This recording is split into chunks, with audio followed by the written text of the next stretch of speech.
L'Assemblée nationale va fermer ses portes demain midi en raison des manifestants qui sont attendus durant le G7. Arrivé en Westphalia, criant SOS Gaïa, accoutrés comme des hippies avec les yeux rougis. Le Québec semble être sur le pied de guerre. On parle de 10 000 fonctionnaires qui seront donc en congé dès demain midi. Mais les centaines de fonctionnaires ne savaient toujours pas à 15 heures s'ils devaient rentrer travailler. Est-ce que ça vous inquiète, les filles? Oui. On est dans le néant, dans le fond. Là. On est supposé avoir des nouvelles demain. Et même le premier ministre, ce matin, il donnait comme entrevue en disant que ça peut être dangereux, même la vie des gens pourrait être en danger. Si c'est en danger pour les gens du Parlement, la vie ne vaut pas moins du premier ministre que celle d'un fonctionnaire, de son employé. C'était la décision à prendre. Par contre, elle aurait pu être prise un peu plus tôt. Bien, effectivement, on le sait depuis longtemps qu'il va y avoir le G7. Le gouvernement avait ça dans ses cartables, j'imagine, depuis un fort longtemps aussi. Alors d'arriver à la dernière minute puis d'informer nos gens comme ça, même hier soir, on l'a appris via les médias, même pas nous directement. La majorité des inspections dans le domaine des pesticides au Québec sont faites par des étudiants. C'est du moins ce que Radio-Canada a appris. Alors, sur 2000 inspections déclarées l'an dernier par le ministère de l'Environnement, bien 57 ont été réalisées par des étudiants qui n'ont qu'une journée et demie de formation, qui n'ont pas les pouvoirs ou encore les connaissances des véritables inspecteurs. Bien, comme citoyen, comme tous les citoyens du Québec également, je suis inquiet de la façon dont les choses sont adressées parce qu'on ne saura pas ce qu'on mange ou ce qu'il va y avoir de vaporiser sur ce que l'on mange. Et ça nous prend des gens qui sont sur le terrain pour valider ces informations-là.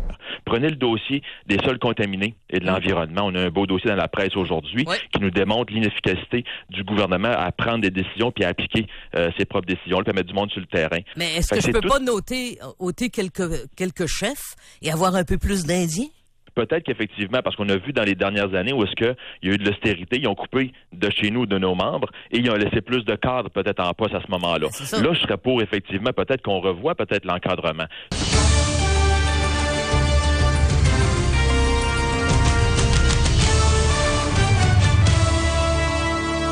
Jamais, avec ces économies, on va réduire les services aux citoyens. L'objectif, c'est de réduire la bureaucratie, d'éliminer le gaspillage.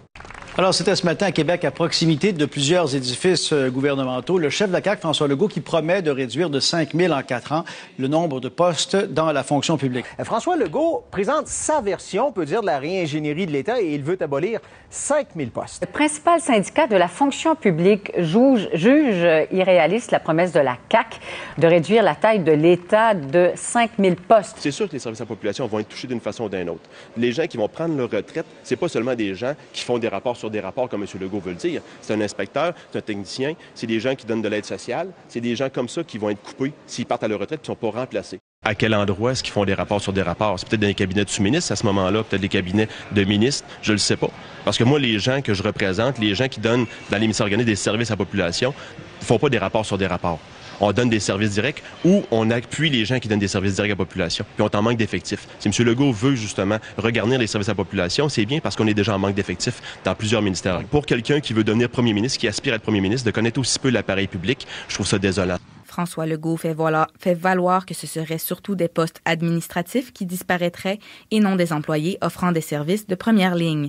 Cette explication ne convainc pas Mélanie Simard du SFPQ. Ça n'empêche pas là qu'il y a des gens parmi les gens de la fonction publique là qui font des analyses, qui font des préparations de contrats, qui sont peut-être pas perçus là comme des gens qui travaillent directement au niveau de la prestation du service client, mais qui offrent quand même un service important et essentiel, là.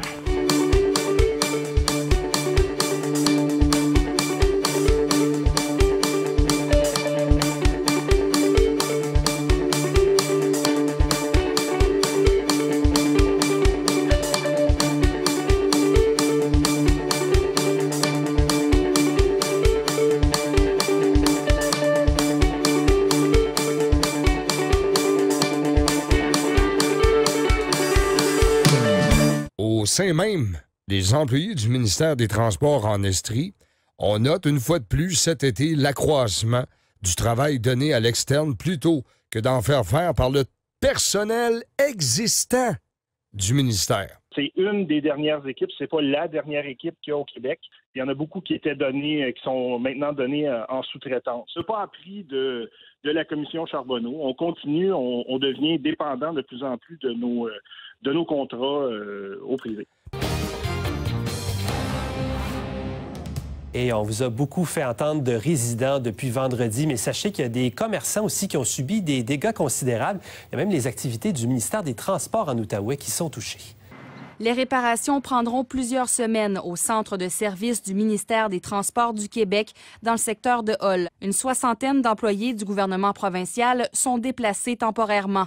Il y a quand même 12 800 pieds carrés de toiture qui est partie sur la bâtisse. Là. Donc, à l'intérieur, vous pouvez imaginer un peu les dégâts. Là. Monsieur Girard, ça a demandé chez vous aussi toute une réorganisation, là. Ah oui, c'est assez, je vais vous dire, c'est des images assez désolantes que j'ai vues aujourd'hui. À l'intérieur des bureaux, là, tout est chambardé. On est resté un peu sur le choc parce que c'est la première fois que je vois une bâtisse du gouvernement aussi magané que ça. Jean-François Sylvestre est sans équivoque. En 20 ans de représentation syndicale, il n'a jamais vu ça. Ouais, c'est celle-là que j'ai passé ma main puis que t'enlèves des morceaux de béton. Tu sais. Ça n'a juste pas d'allure. Ici, le bâtiment a près de 60 ans. Aujourd'hui, le garage Foster est un centre multiservice qui appartient au ministère des Transports du Québec. En attendant les travaux, un périmètre de sécurité est en place. Ça fait longtemps que le ministère des Transports, il y a des coupures, privatise, donne beaucoup en sous-traitance.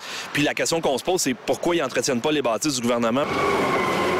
D'ici le début des travaux, le ministère des Transports du Québec assure que les ouvriers sont en sécurité. À Sept-Îles, Philippe Couillard s'est engagé à donner plus de pouvoir aux régions s'il est élu, en faisant notamment déménager des fonctionnaires. Très peu de détails sur cette annonce. Au-delà de dire que les fonctionnaires seraient forcés de déménager, quels sont les coûts envisagés, quelles sont les économies qui sont anticipées.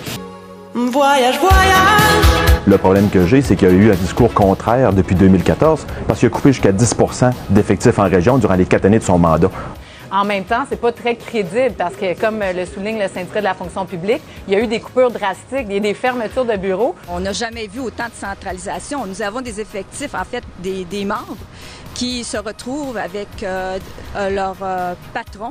Ils relèvent de Québec et de Montréal. Alors, je pense qu'on devrait plutôt annoncer qu'on va protéger justement les services à la population puis qu'on devrait mettre des effectifs partout dans les régions. Céline Bonneau, qui est présidente régionale du syndicat de la fonction publique, mais selon elle, c'est une annonce aussi qui est purement une manœuvre électorale. Si les personnes acceptent d'elles-mêmes, bien, tu sais, c'est le choix personnel là, du personnel. Par contre, si les gens ne veulent pas déménager en région, ben ils ne sont pas forcés d'accepter un transfert à plus de 50 km. Voyage, voyage!